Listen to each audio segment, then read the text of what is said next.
చంద్రబాబు ఎన్నికలంటేనే భయపడుతున్నారని BJP MP GVL Narasimha Rao అన్నారు. అందుకే తొలి విడతలో నిర్వహించడం వెనుక బీజేపీ హస్తముందని విమర్శలు చేస్తున్నారని ఎద్దేవా చేశారు.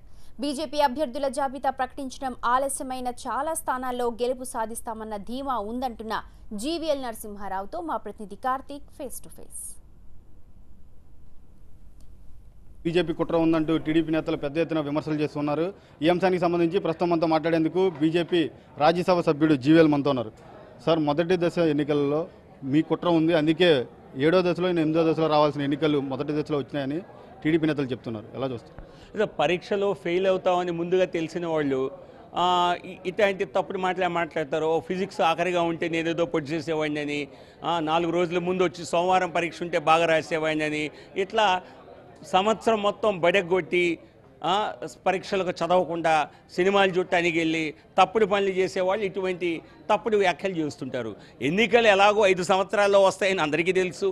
మరి మే 10 వచ్చినా ఏప్రిల్ 10 వచ్చినా అది నెల రోజుల గడువే. 5 సంవత్సరాల్లో ఏమీ చేయకుండా పూర్తిగా ప్రజల అభివృద్ధిని ఉపేక్షించి తప్పుడు పనులు చేసి అభివృద్ధిని ఎండగట్టి అవినీతిని పూర్తి స్థాయిలో చేశారు కాబట్టే భయపడుతున్నారు. కానీ ఆయనకు తెలియంది ఒకటి ఉన్నట్టుంది.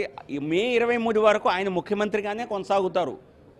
ఏప్రిల్ 11వ తారీఖు ఎన్నికలు అయిపోయినా కూడా ఆయన పదవీ విరమణ చేయవలసిన అవసరం లేదు.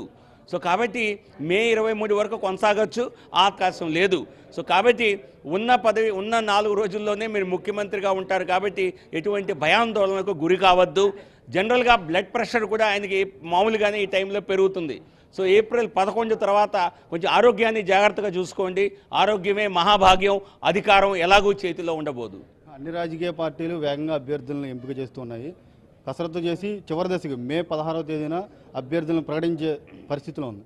మీ బీజేపీకి సంబంధించి అభ్యర్థుల ఎంపిక ఏ మేరకు వచ్చింది, ఎప్పుడు ప్రకటిస్తారు? సో మేము అభ్యర్థులపై కసరత్తు మేము ముందు ప్రారంభించాము.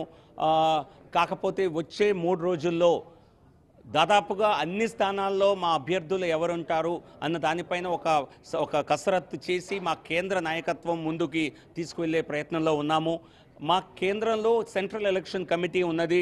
దానిలో చర్చించాకే ఏ నిర్ణయమైనా అంతిమ నిర్ణయం అవుతుంది. ఈ మార్చి 20 కల్లా అన్ని చోట్ల ఖరారు చేయాలి అభ్యర్థుల్ని అన్న ఒక దృక్పథంతో ముందుకెళ్తున్నాం. 175 స్థానాల్లో పోటీ చేసే అవకాశం ఉన్నది.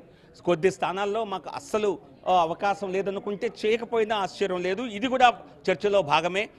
మా అంతటా మేమే పోటీ చేస్తున్న దృష్ట్యా కేంద్ర ఎన్నికలు, రాష్ట్ర ఎన్నికలు, లోక్సభ, అసెంబ్లీ ఒకేసారి జరుగుతున్న దృష్ట్యా ప్రధాని నరేంద్ర మోడీ గారే మళ్ళీ దేశ ప్రధాని కావాలి అని ప్రజల్లో బలంగా కోరిక ఉన్న దృష్ట్యా మాకు అన్ని ప్రాంతాల్లో కూడా మంచి ఓట్ల శాతం లభిస్తుంది.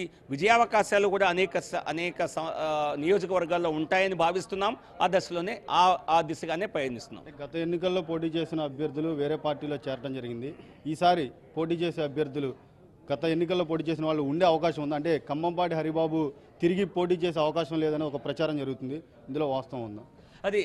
అది వారు పర్సనల్గా వారు తీసుకోవాల్సిన నిర్ణయం. దానిపైన నేను ఎటువంటి వ్యాఖ్య చేయను. చర్చిస్తున్నాం పార్టీలో. మా పార్టీలో స్థానికంగా ఉన్నవారు అధిక శాతం సంవత్సరాలుగా, దశాబ్దాలుగా పార్టీలో ఉన్నవారే పోటీ చేస్తారు. కొత్తగా వచ్చిన వారు ఎన్నికల్లో గట్టి పోటీ ఇవ్వగలిగిన వారు ఉంటే అటువంటి వారిని కూడా కన్సిడర్ చేసే అవకాశం ఉంది. మొదటి దశలో ఎన్నికలకు చంద్రబాబు భయపడుతున్నాడు. ఖచ్చితంగా బీజేపీ 175 స్థానాల్లో పోటీ చేసి గెలుస్తుంది అని చెప్పి జీవీఎల్ చెప్తున్న పరిస్థితి. కెమెరా పర్సన్ సురేంద్రతో కార్తీక్, TV9 విజయవాడ.